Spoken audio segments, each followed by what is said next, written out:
This afternoon provide a complimentary address to that of Kevin Wright as we really start now to drill down into the exact nature of the Chinese consumer or different regional Chinese consumers. So please welcome Geoff Raby.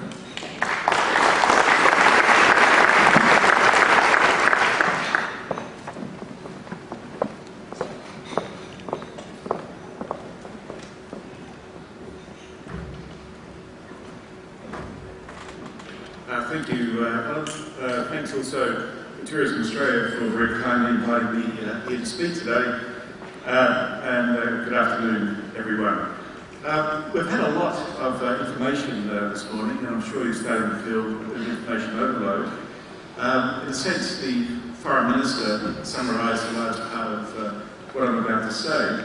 But then again, I think to the extent one theme's emerged through the morning's discussions, and that is the significance and, in fact, singular importance of the China market for Australia, it's worth spending some time looking closely at what's driving that market, understanding a bit more of the economic fundamentals, and thinking about where that market might go in the future in terms of size and, as the Foreign Minister referred to, its regional dimensions within China. So today I want to make 3 points. And I hope that these will contribute to your decision-making and your discussions.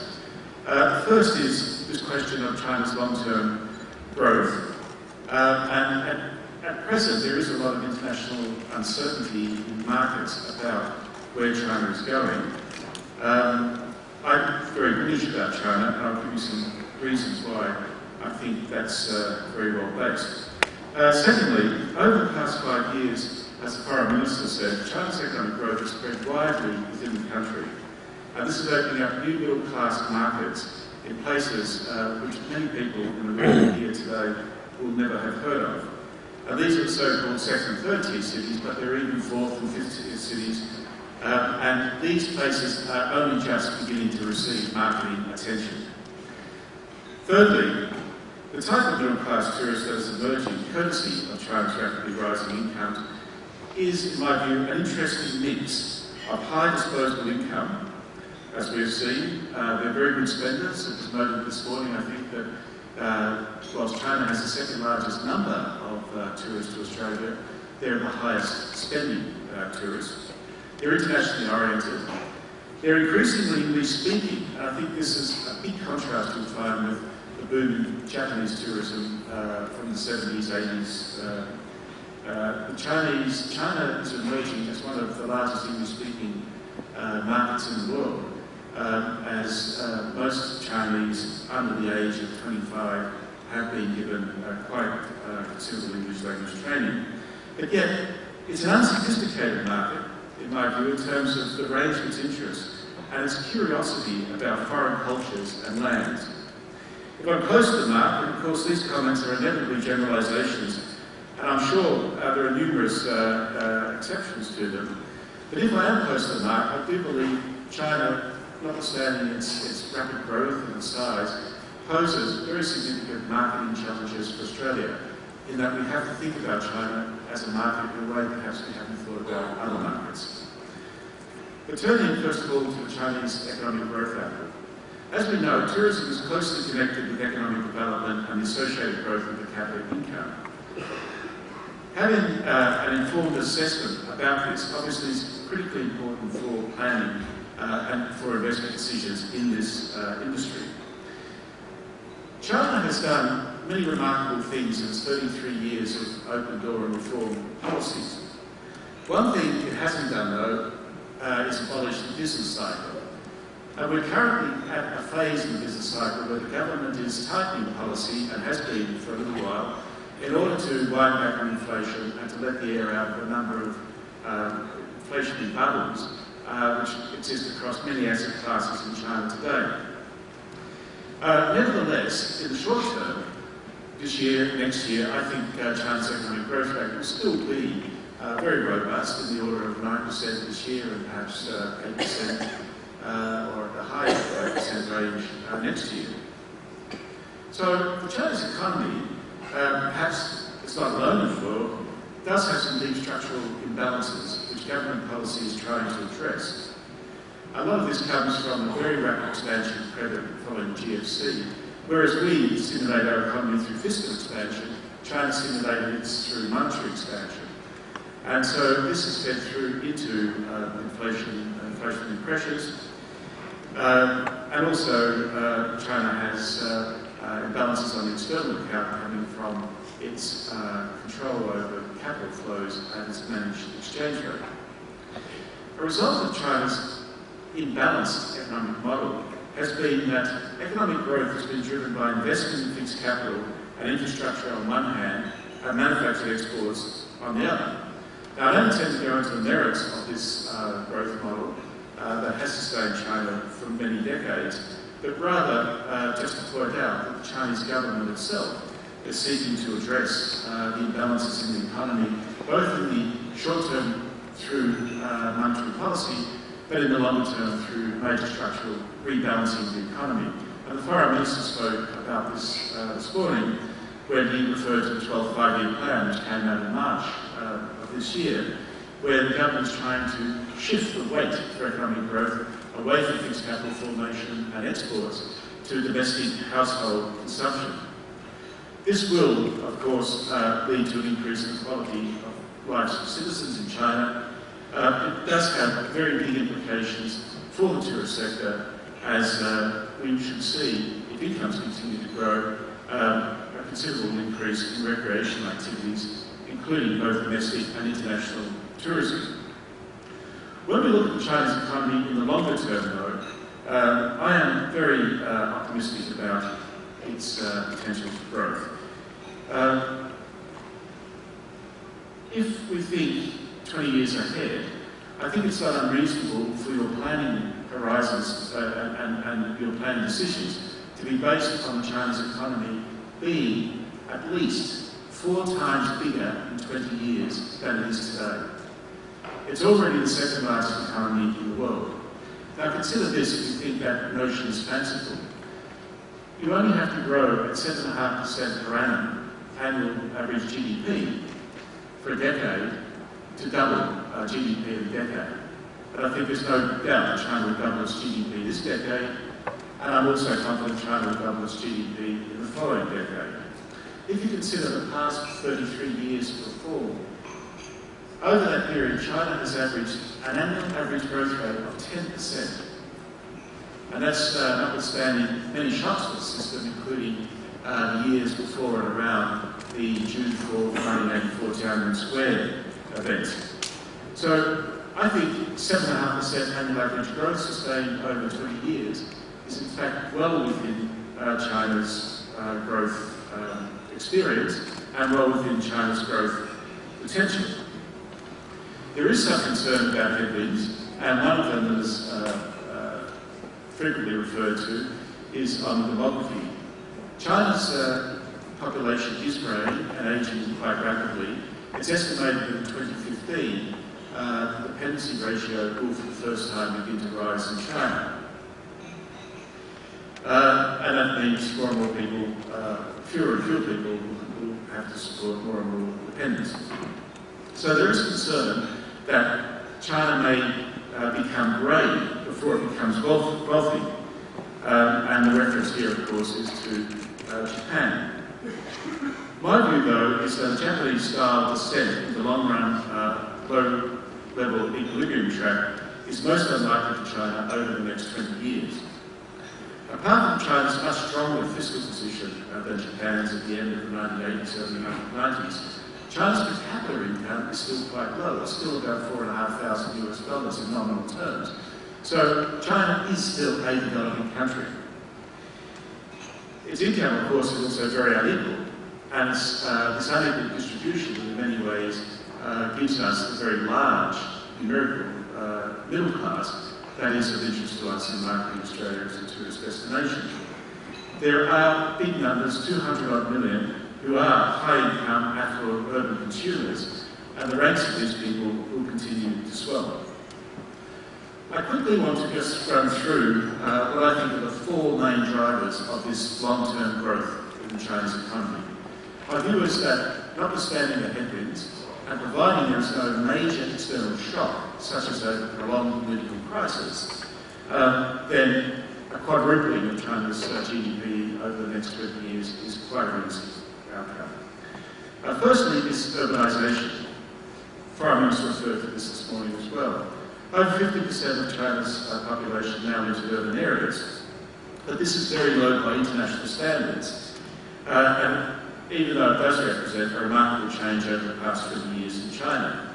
Over the next 15 years, it's expected that a further 300 million people will move into cities. This will give China the greatest urban population on the planet, with some 1 billion people living in cities. But this will still only be about 70% or so of China's projected population at that time. Bear in mind that when people move from rural employment to urban employment, their productivity rises as urban productivity is higher than rural productivity, but also, for those who remain on the land, their productivity rises as the opportunities for economies of scale can be realised. My second point is that China is also way inside the global productivity, the global production possibility frontier. This is a difficult concept, it's hard to measure, and I can give you anecdotal evidence for that, but I think it's true to say, and looking at China's average levels of capital consumption, whether it's steel or automobiles or whatever else, China still has a long period ahead of it to continue to draw down on the world's stock of technology and ideas before it catches up with the world leaders. China, over the past 15 years, and this is my third point, has invested massively in infrastructure. The past decade in China is similar to that of the Eisenhower decade in the 1950s in the United States, when 6-lane, high-quality freeways were laid across the continent. China has done this and largely completed that construction exercise. It's now turning its attention massively to rail transport as well as air transport, with some 200 new airports about to be built. On the rail transport issue, it's been controversial recently with the much publicised, I think exaggerated implications of the crash of the high-speed train recently, with the loss of a small number of lives. The point is that China's transport system is very heavily congested, and if China is able to reduce transport costs and link together this big, vast continental economy as a single market, then the opportunities for regional specialisation are enormous, and with that, further growth in productivity. Fourthly, is the capital account restrictions and the increasing liberalisation, or I should say internationalisation, of the use of the renminbi. The government's clearly taken the decision that the renminbi will be used increasingly for international transactions. As this happens, and of course it'll be very good for tourism, outbound tourism to China, this will also drag along, albeit haltingly and fleetingly, liberalisation of the form of China's capital account, and those two developments, renminbi convertibility over time and capital account reform, will drive, again, another round of very significant productivity growth through the Chinese economy. So they're just 4 reasons. I'm sure there are more, but I think we can safely, barring some major external shock, do our planning on the basis of the Chinese economy 4 times bigger than what it is today. The Foreign Minister spoke eloquently at length about the move of China's economic development from the eastern seaboard to the southwest, the far west, and the northeast. And this draws in very large numbers of new middle-class consumers and potential tourists. He mentioned the trade delegation of Craig Ellison, Trade Minister, later this year. I would add that in 2009, it was Foreign Minister Stephen Smith, the first time he began a Foreign Minister's visit, not in Beijing or Shanghai, but he went to Chengdu, the capital of Sichuan province. Sichuan has a population of 98 million people. Chengdu has a population of about 8 or 9 million people. And to give you a feel for sort of what it means to be middle class in these places, although Chengdu's population is much smaller than that of Beijing or Guangzhou, Chengdu has the second highest number of cars in that city after Beijing. So certainly the middle class is alive and well in the newly prosperous and developing Chengdu. Stephen Smith also went to Chongqing on his first visit, and that has a population of about 30 million people. Not all in the rural area, it's a very substantial rural belt just around the rural area, around the urban area, but it is a very big city with about 12 million people living in the city proper. Because of the spread of development across China, I made my point to visit every single province in China, all 31 of them officially, and that's another record to my tenure. I'm the first Australian ambassador to officially attend all China's 31 provinces. But this is the new age in China. We really do need to move beyond the eastern seaboard.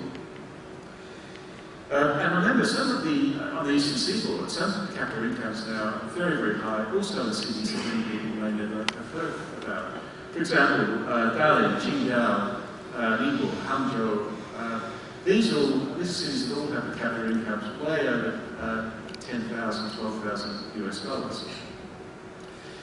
So, turning to the marketing dimensions of this and how we position ourselves, I'll share a few thoughts with you, but I must say that I'm not an expert on marketing strategies, and therefore my views on Chinese potential tourists must necessarily derive from discussions with Chinese friends, chance encounters, usually with attractive young women on flights, and other bits of anecdotal evidence.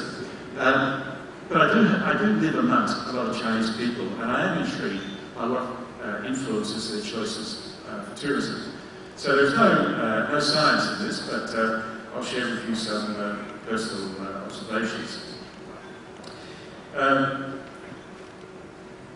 Whilst Australia has been successful, if you look at the raw numbers in marketing tourism to China, I think it's very important to be clear, and I was delighted with the earlier presentations, that it's important to focus on the high end of the market.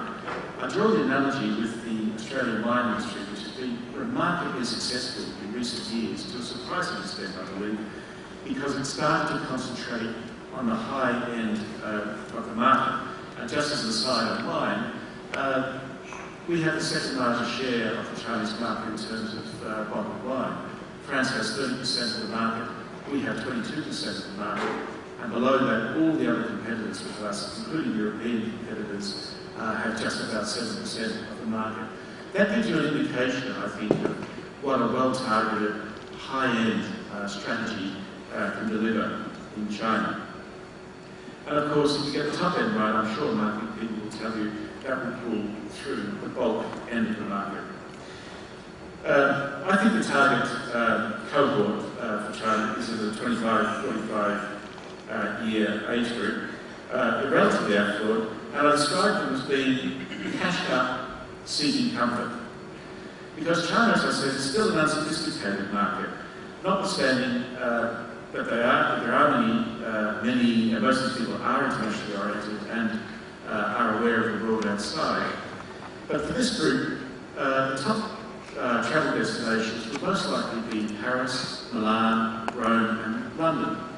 Naturally, the order might move around, but the interest in these places is not as it would be for us, the history, art, culture, or even the food. But I'm sure you can guess what I'm going to say.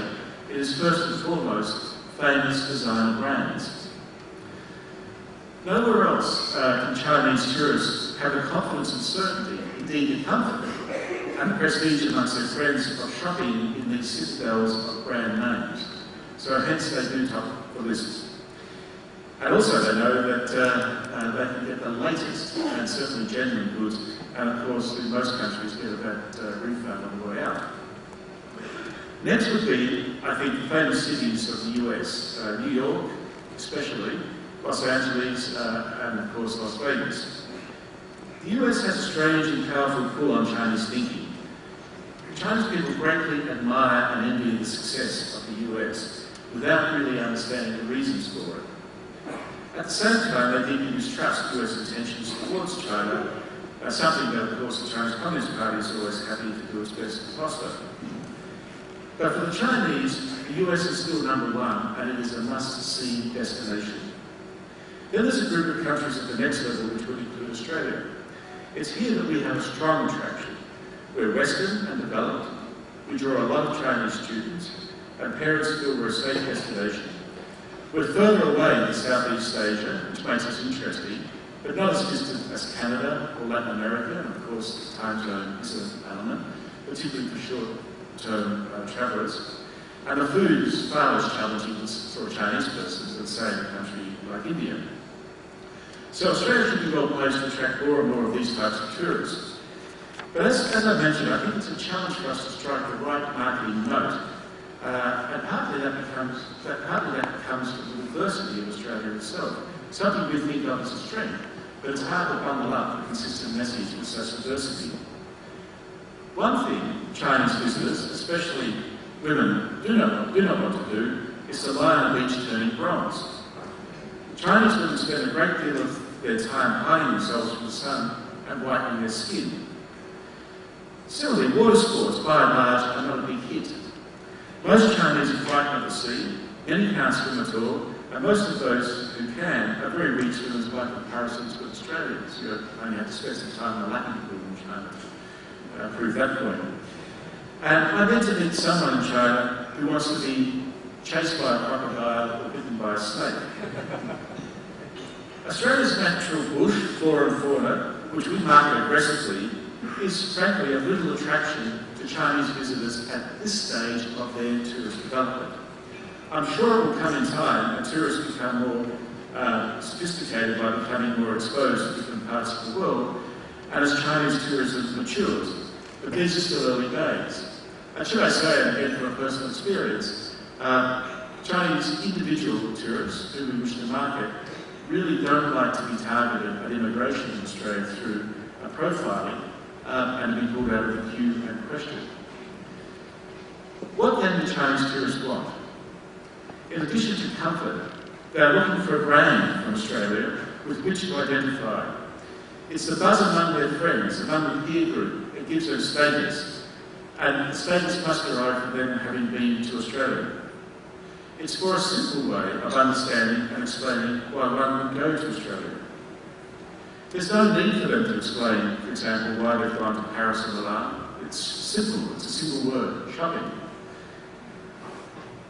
I can't imagine, though, how the phrase, "there's nothing like Australia," could well become part of such a conversation amongst the Chinese targeted tourists that we have in mind. I think this is a way of getting Chinese people to talk about Australia. Of course, we do have all the necessary elements that will attract Chinese. In no particular order, but we're known for our clean air, the slower pace of life, our clean green image. And don't forget, these things are going to be extremely important, especially because we have them in an urban context. And it's my feeling that much of these visitors are essentially at this stage urban visitors. And don't forget, these people live in a madhouse, be it a first or second or fourth tier city, of high levels of pollution, enormous work pressure, enormous congestion on the roads. So the idea that you can come to a city where you have the sophistication and modern amenities that Australia has, but which is at a slower pace, where you know the air's clean, the food's safe, these are very powerful attractions. So for many tourists, it's the built icons of Australia, and most of them be the Sydney Opera House, or quaint European-style architecture of Melbourne, or high-end hotels near the beach at the Gold Coast, but of course without having to be exposed to the depredations of actually being on the beach itself. Other than, of course, the mandatory photo opportunity on Bondi Beach. China's middle class, as we saw a couple of decades ago in Japan, are identifying strongly with wine culture. This is a very standard middle class thing, I think, in Asia as incomes rise. And they're very much interested in the food and vineyard tourism. And the number of high-end lifestyle magazines that concentrate on this is really quite remarkable. So it needs to be high-end. Our restaurants are very interested in Chinese, especially when they are serving our famous seafood, but serving it primarily in the Chinese style. And although the famous international brand name stores of Castlereagh Street are not quite Tivoli or Georgetown, they are still an attraction, especially when on departure you can have a 10% GST rebate. Thank you very much.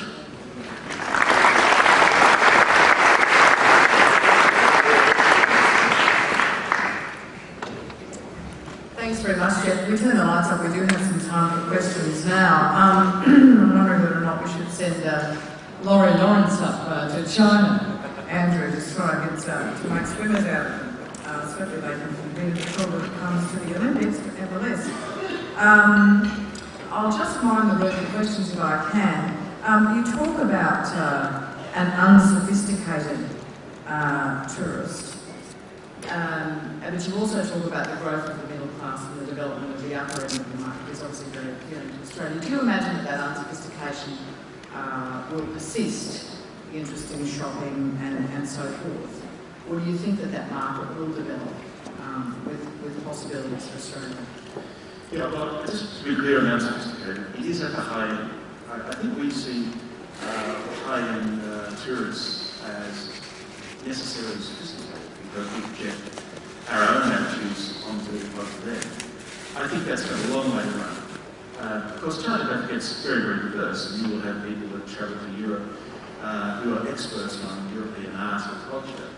But if we're looking at big numbers coming out of the middle class, then they have money, they're cashed up, but they're years behind travelling for the sorts of travelling for reasons that require a lot of education and knowledge and thinking about the place where you're going. I do think over time, and I don't have any good reasons for this from China's perspective, but you've seen it with Japan and other Asian tourists to Australia, after having been exposed and come over time, interest has increased in adventure travel, going to the outback, more interest in knowledge about Australian Indigenous culture, flora and fauna, but China's a long way from that point. Mm-hmm. We have a question at the front of the room, and one yes, excuse me, good morning. Girl Parsonage from International Institute of Peace and Tourism. I think you just answered my question, actually. It was piggybacking on the conference in Perth with the Australian Indigenous Tourism Conference and my 30 years experience of going backwards and forwards to China. Do you believe that the potential Chinese tourists can be interested in the Indigenous tourism products that we have that haven't actually been mentioned so far this morning in any detail? Thank you. If you recall last year, China's Vice President Xi Jinping was in Australia in June last year, and he personally requested to go to Kakadu and the Northern Territory and Kakadu, and he particularly wanted to see Australian Indigenous rock art and to learn about Australian Indigenous culture. And I think that's very interesting. He has also, unusually for any world leader, he's likely to be the next president of China. It's unusual for any world leader to have visited every state and territory of Australia except for one. He's been to them all except for one, and he's very keen to get to Tasmania as soon as he can. But the point is, he has a high level of interest. But this is where you can see tourism developing, and there will always be a small group interested. When we launched the Year of Australian Culture in China last year, we began with a major Indigenous art exhibition at the National Museum of Art in Beijing. It was a wonderful exhibition, and on the Chinese side, they themselves had explicitly requested that would be the opening exhibition. But when we made suggestions, or our curators made suggestions about what it should feature, they didn't want something that was contemporary or where we were today. They wanted a didactic exhibition so they could explain to visitors who are interested in this the evolution of Indigenous art in Australia. So that is, I think, where we are. We're still at a very early stage in our knowledge and understanding. A couple of, on the commercial side, a couple of entrepreneurs have different times tried to establish Indigenous art galleries and galleries of Indigenous art in China, and they haven't been successful. I think still at this stage, in China's thinking about Indigenous art, they see it as minority art. China has lots and lots of minority groups that have their own art and so on. They have to go beyond seeing Australian Indigenous art as they view it, as they view their own minority ethnic art. So there is I think, an area to develop, an area of evolution, but there is quite some way to go. All right, now there's a question here. There's a question at microphone number 3, if I may. Robert Peck von Hartl Architects. Geoff, just in commentary about the Indigenous art, the Curry Heritage Trust in Victoria is doing a remarkably good job at attracting international visitation, and where they are teaching the art of the history of Indigenous art. So we don't have one in Sydney.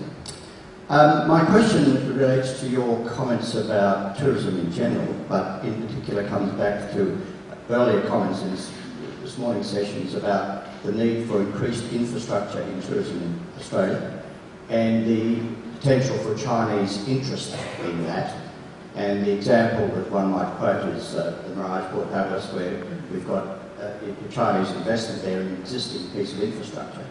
Would you care to comment about how you would go about answering the question raised earlier about getting Chinese investment into tourism infrastructure in Australia and the mechanisms by which you go about it? Excellent question. And I remember to bring my business cards and give you one after the session. Look, generally with Chinese investment, there's a huge outpouring of Chinese investment. And Australia is a very much favoured destination. I'm not aware personally of great appetite amongst Chinese investors to invest in tourism at this stage offshore. Even onshore, if you look, most of the colony hotels and so on, foreign branded, foreign owned and managed. I think it's still a developing sector. The danger might be, though, that if they are not careful, they will think about investing in Australia for, if you like, mass Chinese tourism and try and introduce a Chinese type of tourist product into Australia, which I think wouldn't go very well. But to the extent a strong business proposition can be put to potential Chinese investors, there's certainly money there. But it would need to be a fairly sophisticated investor from China, I think, to have much appetite at this stage. Again, that will come.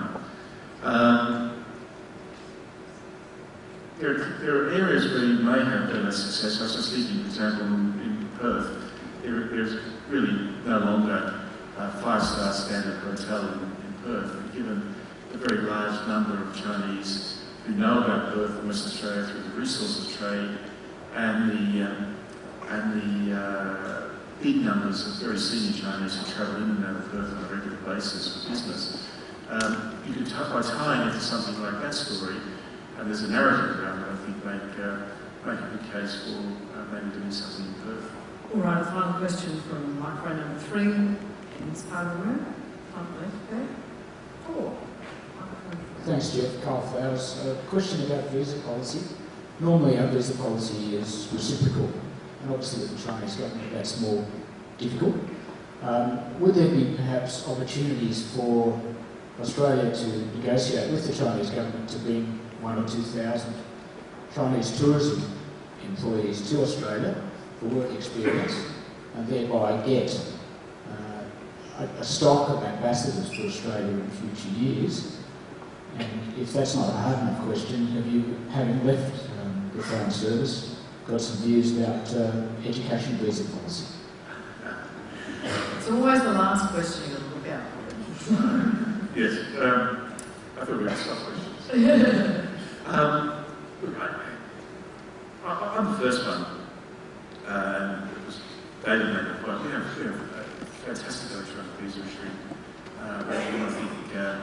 I think that's pretty good, and I don't think that is a big barrier to Chinese tourists. What does trip us up a bit, though, is Chinese tourists may want to actually transit Australia, spend a couple of days in Sydney, and then go off somewhere else in the city for New Zealand. And having to get a visa to transit Australia does deny us, I think, a couple of important good nights on the way in or way out through Australia. But by and large, I don't think it's a big barrier. I'm bringing Chinese workers in. We've got our various schemes to do that. I think the government's looking at that still.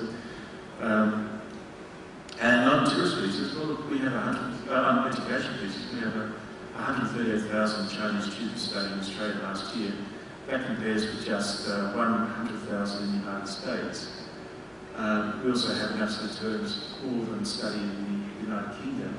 So to the extent there may be some friction, there may be some issues around visas, it doesn't seem to be a big impediment and doesn't seem to dampen the appetite of Chinese students coming to Australia. All right, ladies and gentlemen, please thank Geoff Raby.